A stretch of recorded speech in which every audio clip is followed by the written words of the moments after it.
ఇక జనసేన అధినేత AP deputy CM Pawan Kalyan Varahi అమ్మవారి దీక్షను విరమించారు. అనంతరం మంగళగిరి పార్టీ ఆఫీసులో జనసేన ఎమ్మెల్యేలు, ఎంపీలు, ఎమ్మెల్యేల సత్కార కార్యక్రమంలో పాల్గొన్నారు. గెలిచిన వారిని ఘనంగా సత్కరించారు.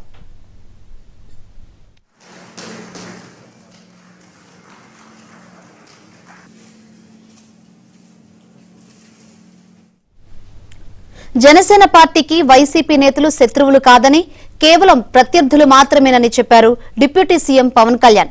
ఎవరు కక్ష సాధింపులకు దిగొద్దని పార్టీ శ్రేణులకు ఆదేశించారు. యుద్ధం అనివార్యమైతే తాను సిద్ధమేనన్నారు.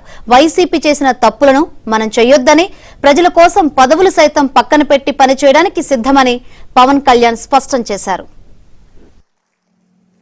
నాకు మన నాయకులందరికీ కూడా నా విన్నపం, ఎవరిని కూడా వైసీపీ నాయకుల్ని కానీ ప్రత్యర్థి పార్టీకి సంబంధించిన ఎవరు కానీ వాళ్ళు మన శత్రువులు కాదు. వాళ్ళు ఇంక్లూడింగ్ వైసీపీ కూడా మనకు శత్రువులు కాదు, మన ప్రత్యర్థులే. రాజకీయ పార్టీ వాళ్ళు మన శత్రువులుగా పరిగణించవచ్చేమో నాకు తెలియదు, అలాగే చేశారు వాళ్ళు. కానీ మనం వాళ్ళని శత్రువులుగా పరిగణించట్లేదు. ఈ మెసేజ్ మీరు దయచేసి లోతుగా మీరు అర్థం చేసుకోవాలి. వాళ్ళని పీడించడం కానీ వాళ్ళు చేసిన తప్పులు మనం చేయకూడదు. అలా అని చెప్పి మనం చేతులు కట్టుకుని ఏం లేవు. వాళ్ళు చేసిన తప్పులుంటే చట్టం ప్రకారం మన పివి నరసింహారావు గారు ఉటంకించినట్టుగా మన పిఠాపురం సభలో కూడా చెప్పాను. చట్టం ఏ పనులు చేయాలో ఆ పనులు చేసుకెళ్ళిపోతూ ఉంటాం. కానీ కక్ష సాధింపుగా కూర్చోబెట్టి వాళ్ళని వేధించడం కానీ, సామాజిక మాధ్యమాల్లో నిందించడం కానీ, అలాగే ఎవరిని కూడా వ్యక్తిగత దూషణకి దూరంగా ఉండమని నేను అందరినీ కోరుకుంటా ఉన్నాను. అధికారంలోకి వచ్చామని ఎవరు దుర్వినియోగం చేయొద్దని డిప్యూటీ సీఎం పవన్ జనసేన శ్రేణులకు పిలుపునిచ్చారు. రౌడీజాన్ని నమ్మవద్దని, దురుసుగా మాట్లాడడం, బెదిరింపు ధోరణితో వెళ్లడం మంచిది కాదన్నారు. ఎవరైనా దురుసుగా వ్యవహరిస్తే అలాంటి వారిని వదులుకోవడానికి కూడా సిద్ధంగా ఉంటానని పవన్ చెప్పారు. ముఖ్యంగా పార్టీలో మహిళా నేతలను ఎవరు కించపరిచేలా వ్యవహరించవద్దని, అలాంటి వారిపై క్రమశిక్షణా చర్యలుంటాయని పవన్ హెచ్చరించారు. మీరు కూర్చోబెట్టి బెదిరించేసి సామాజిక మాధ్యమంలో మన నాయకులు మీరే తిడతా ఉంటే నేను మిమ్మల్ని వదులుకోవడానికి సిద్ధంగా ఉంటాను, గుర్తుపెట్టుకోండి.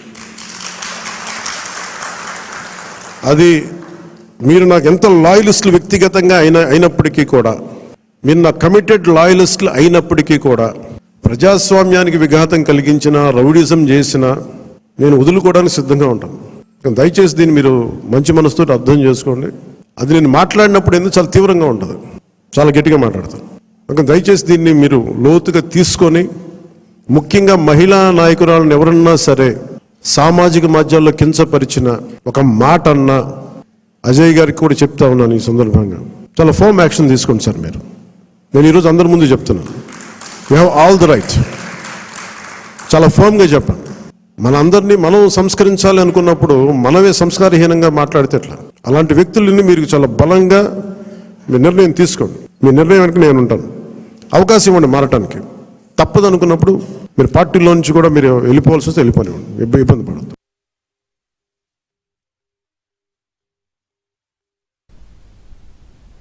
పదవుల కోసం తాను ఎప్పుడు పనిచేయలేదని పవన్ కళ్యాణ్ స్పష్టం చేశారు.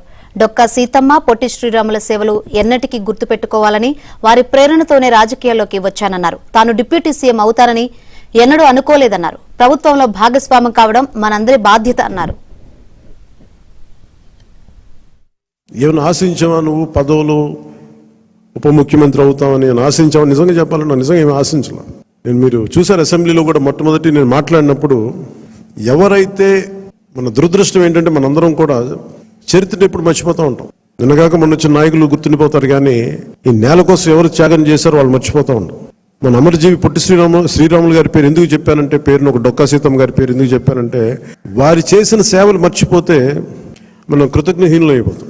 అందుకే నాకు ప్రత్యేకించి వారి ప్రేరణతో వచ్చిన వాడిని. ఒక వ్యక్తి మన కోసం ఎందుకు త్యాగం చేయాలి? అలాంటి ప్రేరణతో వచ్చాను. అందుకే నేను పదవులు ఏమి ఆశించలేదు. అలాంటి పదవులు ఆశించిన వాడిని నాకు వచ్చి నేనేమి ఎవరిని పదవి అడగలేదు, ఏమి చేయలేదు. మీరు చూస్తే నేను ఎక్కడ కూడా ఎలక్షన్ టైంలో నేను ఉప ముఖ్యమంత్రి అవుతానని కానీ అసలు ఏమి నేను మాట్లాడలేదు, దాని గురించి చెప్పలే. పదవులు ఉన్నా లేకపోయినా పని చేద్దాం, ప్రజల కోసం పనిచేద్దాం, నిలబడదాం, ఈ తప్ప వేరే ఆలోచన లేదు. అలాంటి మనకి ఈరోజున మన ప్రభుత్వంలో భాగస్వామ్యం అవటం మనందరికీ కూడా చాలా పెద్ద బాధ్యత.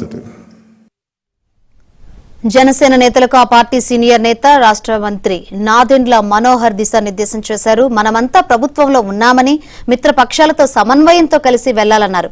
క్షేత్రస్థాయిలో ఎలాంటి ఇబ్బంది మచ్చ రాకుండా అందరూ కలిసి పనిచేయాలని పిలుపునిచ్చారు. క్షేత్రస్థాయిలో పార్టీని బలోపేతం చేయాలని, కూటమి ప్రభుత్వం అమలు చేసే పథకాలు, అభివృద్ధి కార్యక్రమాలపై అవగాహన పెంచుకోవాలని నాదెండ్ల సూచించారు. ప్రభుత్వం విడుదల చేసే శ్వేతపత్రాలపై అవగాహన పెంచుకొని ప్రజలకు వివరించాలని ఆయన పిలుపునిచ్చారు. ఈరోజు మన కూటమి ప్రభుత్వంలో ఉన్నాం. ఎంతో జాగ్రత్తగా వ్యవహరించాలి. ఎవరు కూడా అనవసరంగా టెంప్టేషన్స్కి లోన్ కాకుండా చాలా చిత్తశుద్ధితోటి ఎంత కష్టపడి కూటమి విజయం కోసం 100% స్ట్రైక్ రేట్ కోసం మన పార్టీ అధ్యక్షులు పనిచేశారో దాన్ని మీరు ప్రతి నిమిషం గుర్తుపెట్టుకోవాలి. ఎందుకంటే చిన్న చిన్న కమ్యూనికేషన్ గ్యాప్స్ కానీ డిస్టర్బెన్సెస్ కానీ సహజం రాజకీయాల్లో. కానీ అది ఆధారం చేసుకుని దాని వెనక ఎంత కృషి చేసి ఆయన మంచి మనస్తత్వంతో మనం ముందుకెళ్దాం, రాష్ట్ర ప్రజలకి మనం మంచి ప్రభుత్వాన్ని ఏర్పాటు చేద్దామని ఆయన చేసిన కష్టాన్ని మీరెవరు కూడా దయచేసి క్షేత్రస్థాయిలో తక్కువ చేయబాకండి. మీకు ఎక్కడ ఇబ్బంది ఉంటే మన పార్టీ విధానాల్ని మీరు అనుసరించుకుని మన ఆశయ సాధన కోసం అంతిమంగా మన రాష్ట్ర ప్రజలు బాగుపడాలి. ఏ కార్యక్రమం చేసినా జనసేన పార్టీ రాష్ట్ర ప్రజల కోసమే నిలబడుతుందనే భావన ప్రజల్లోకి తీసుకెళ్ళాలి.